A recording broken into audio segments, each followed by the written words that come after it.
السلام علیکم، امید کرتا ہوں تمام دوست خیریت سے ہوں گے۔ جی دوستو، آج میں آپ کو یہ ٹیبلیٹ پاکستان میں سب سے زیادہ استعمال ہونے والی مردانہ ٹائمنگ کے لیے جو سب سے اچھی اور جس کا اثر 36 گھنٹے رہتا ہے، 24 سے 36 گھنٹے، اور جس کی ٹائمنگ 30 منٹ سے 60 منٹ یعنی 1 گھنٹے کے قریب جس کی ٹائمنگ ہے، جی سب سے لاجواب ٹیبلیٹ ٹیڈنافل 46 کا نام ہے، 20 mg میں ٹڈالافل۔ یہ جو ہے نا، آپ کو اس سالٹ میں پاکستان میں بآسانی سے مل جائے گی، اور آؤٹ آف کنٹری میں ہے، دنیا بھر میں اس فارمولے کی جو میڈیسن ہے نا، وہ سب سے زیادہ اچھی مانی جاتی ہے دیر پر رزلٹ کے لیے، ٹائمنگ کے لیے۔ ایسے افراد جن کی ٹائمنگ بالکل زیرو ہے، تو ٹائمنگ بالکل نہیں ہے، یا ٹائمنگ 1 منٹ سے کم ہے، وہ بالکل استعمال کریں۔ اور ان کے مردانہ بالکل انتشار نہیں ہے، سختی نہیں ہے، سپرم کی کمی ہے، تو آپ سپرم کی میڈیسن کھائیں تاکہ آپ کی ٹائمنگ بہتر ہو۔ تو اگر آپ کے سپرم کم ہے تو ٹائمنگ بھی کم ہوگی۔ سپرم کی میڈیسن آپ ضرور کھائیں، یہ صرف ٹائمنگ کے لیے ہے۔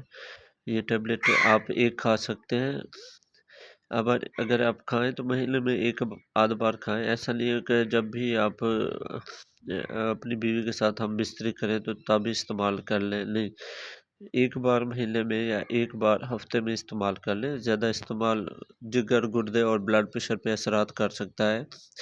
اس کے سائیڈ ایفیکٹ بھی آپ کی سوچ سے بھی زیادہ ہیں، لہذا سوچ سمجھ کے استعمال کریں۔ بلڈ پریشر والے مریض، دل والے مریض، گردے، فیٹی لیور، تو HBS، جرکان وغیرہ، تو لیور یعنی جگر کے تمام مسائل میں ایسے افراد بالکل استعمال نہ کریں، اس کے سائیڈ ایفیکٹ ہو سکتے ہیں کافی سارے۔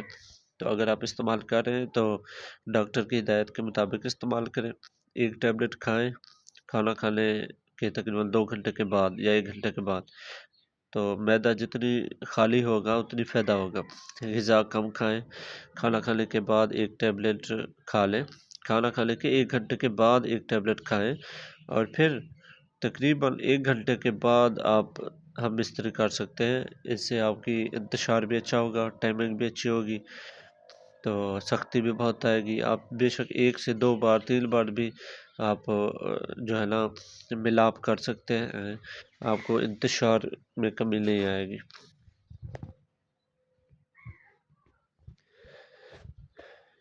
یہ کوئی لمبی چوڑی مہنگی بھی نہیں ہے، اور اس کے سب سے زیادہ اچھے رزلٹ ہیں۔ ویسے بھی ٹیبلٹ کوئی بھی ٹائمنگ کی کھائی جائے، سر میں درد ہوتا ہے، آپ کوئی اس کے ساتھ اور سر کے درد کی ٹیبلٹ بھی کھا سکتے ہیں، تو ورنہ اگر یہ استعمال کریں گے تو اس سالٹ میں تو آپ کو سر میں درد کم ہوگا، فائدہ اچھا ہوگا، اور رزلٹ بھی اچھا ملے گا۔ کوشش کریں کہ بلڈ پریشر والے مریض اسے بڑی احتیاط سے استعمال کریں، اس سے بلڈ پریشر زیادہ لو یا زیادہ ہائی ہو سکتا ہے۔ شوگر والے مریضوں کے لیے تو یہ سب سے بہترین ہے، کیونکہ شوگر والوں کو بہت یہ فائدہ مند ثابت کی گئی ہے۔